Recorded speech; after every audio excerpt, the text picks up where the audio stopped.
सभापति जी, मैं आज यहां किसी की व्यक्तिगत आलोचना करना नहीं चाहता हूं, लेकिन तथ्यों को देश के सामने रखना जरूरी है और इसलिए मैं तथ्यों को रखना चाहता हूं।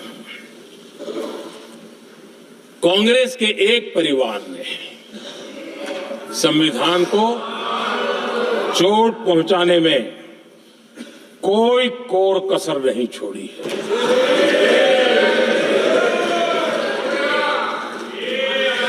और मैं इसलिए एक परिवार का उल्लेख करता हूं कि 75 साल की हमारी यात्रा में 55 साल एक ही परिवार ने राज किया है। इसलिए देश को क्या क्या हुआ है ये जानने का अधिकार है।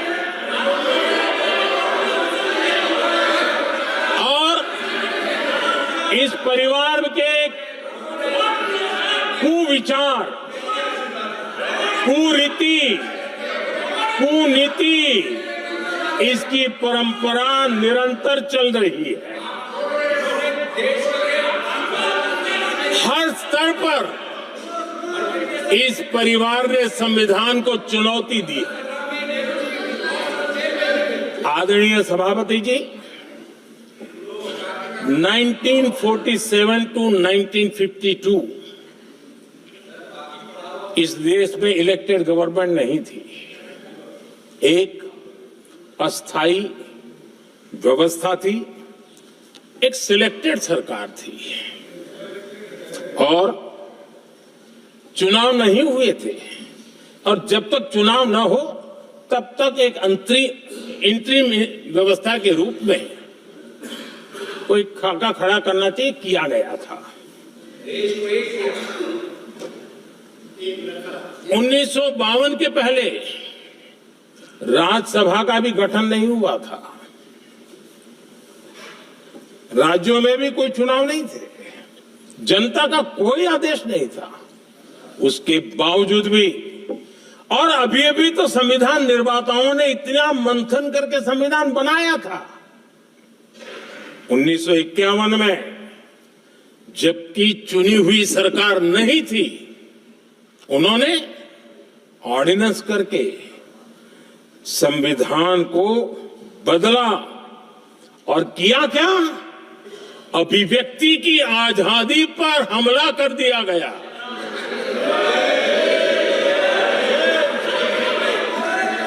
और ये संविधान निर्माताओं का भी अपमान था, क्योंकि ऐसी बातें कोई संविधान सभा में नहीं आई होगी, ऐसा नहीं है, लेकिन वहां उनकी चली नहीं।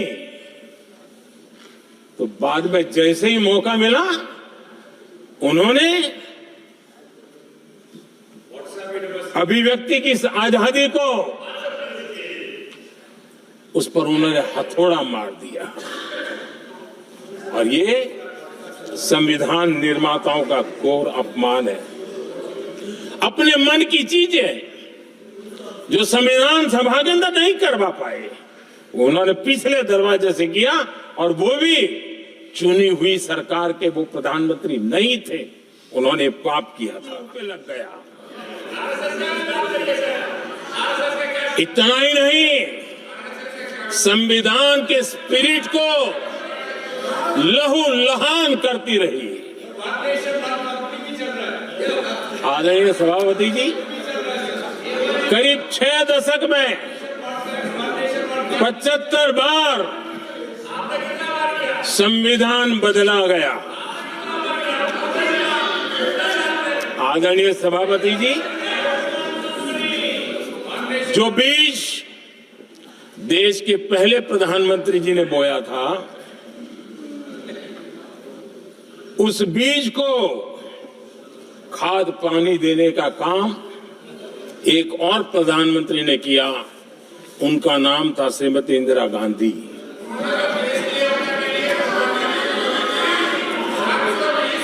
जो पाप पहले प्रधानमंत्री करके गए और जो खून लग गया था 1971 में, सुप्रीम कोर्ट का एक फैसला आया था। उस सुप्रीम कोर्ट के फैसले को संविधान बदल करके पलट दिया गया और 71 में यह संविधान संशोधन किया गया था। और क्या था, उन्होंने हमारे देश की अदालत के पंख काट दिए थे और यहां पर तो किया था कि संसद संविधान के किसी भी आर्टिकल में जो मर्जी पड़े वो कर सकती है और अदालत उसकी तरफ देख भी नहीं सकती है। अदालत के सारे अधिकारों को छीन लिया गया था। ये पाप 1971 में उस समय की प्रधानमंत्री श्रीमती इंदिरा गांधी ने किया था।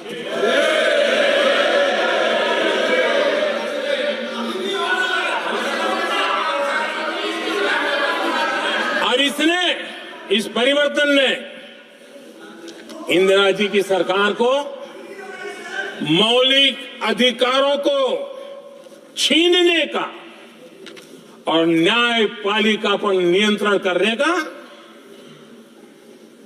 अधिकार दिया, सक्षम बना दिया था। आदरणीय सभापति जी, खून मुंह पे लग गया था, कोई रोकने वाला था नहीं। और इसलिए जब इंदिरा जी के चुनाव को गैर रीति के कारण, असंवैधानिक तरीके से चुनाव लड़ने के कारण अदालत ने उनके चुनाव को खारिज कर दिया और उनको एमपी पद छोड़ने की नौबत आई, तो उन्होंने गुस्से में आकर के देश पर इमरजेंसी थोप दी, आपातकाल लगा दिया अपनी कुर्सी बचाने के लिए।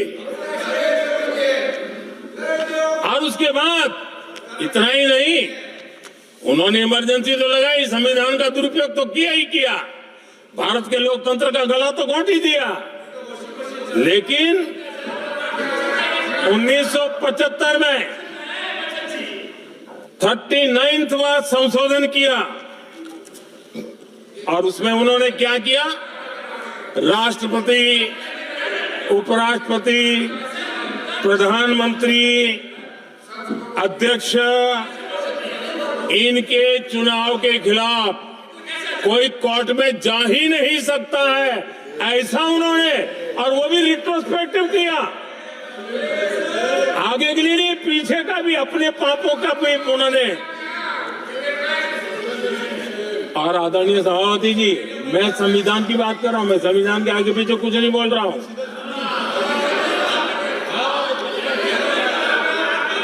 आदरणीय सभापति जी,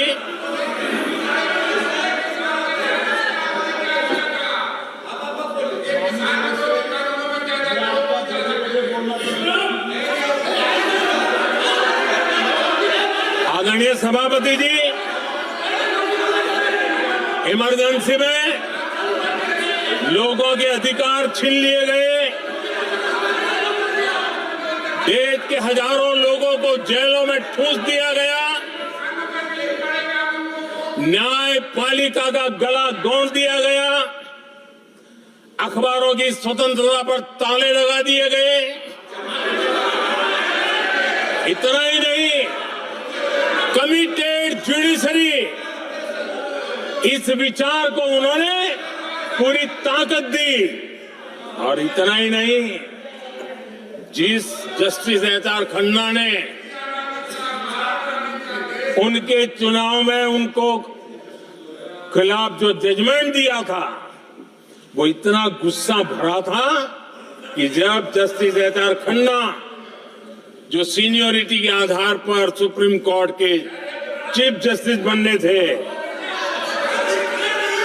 जिन्होंने संविधान के सम्मान करते हुए उस स्पिरिट से इंदिरा जी को सजा दी थी, उन्होंने मुख्य न्यायाधीश नहीं बनने दिया।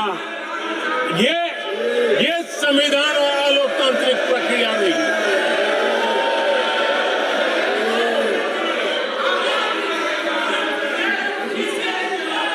आदरणीय सभापति जी, यहां भी ऐसे कई दल बैठे हैं जिनके मुखिया भी सारे जेल में हुआ करते थे। ये इनकी मजबूरी है कि वहां जाके बैठे हैं, उनको भी जेलों में ठूस दिया गया था। आदरणीय सभापति जी, देश पर जुल्म तांडव चल रहा था, निर्दोष लोगों को जेलों में ठूस दिया जाता था, लाठियां बरताई जाती थी, कई लोग जेलों में मौत के शरण हो गए थे और एक निर्दयी सरकार संविधान को चूर चूर करती रही थी। आदरणीय सभापति जी, ये परंपरा यहां नहीं रुकी। जो परंपरा नेहरू जी ने शुरू की थी, जिसको दूसरे प्रधानमंत्री जी इंदिरा जी ने आगे बढ़ाया, क्योंकि खून मुंह पे लग गया था और इसलिए राजीव गांधी जी प्रधानमंत्री बने। उन्होंने संविधान को एक और गंभीर झटका दे दिया। सबको समानता, सबको समानता, सबको न्याय, उस भावना को चोट पहुंचाई। आदरणीय सभापति जी, आपको मालूम है, सुप्रीम कोर्ट ने शाहबानो का जजमेंट दिया था। एक भारत की महिला को न्याय देने का काम संविधान की मर्यादा और स्पिरिट के आधार पर देश की सुप्रीम कोर्ट ने दिया था। एक वृद्ध महिला को उसका हक मिला था सुप्रीम कोर्ट से, लेकिन उस समय के प्रधानमंत्री राजीव गांधी ने शाहबानो की उस भावना को, सुप्रीम कोर्ट की उस भावना को नकार दिया और उन्होंने वोट बैंक की राजनीति के खातिर संविधान की भावना को बलि चढ़ा दिया और कट्टरपंथियों के सामने सर झुकाने का काम कर दिया।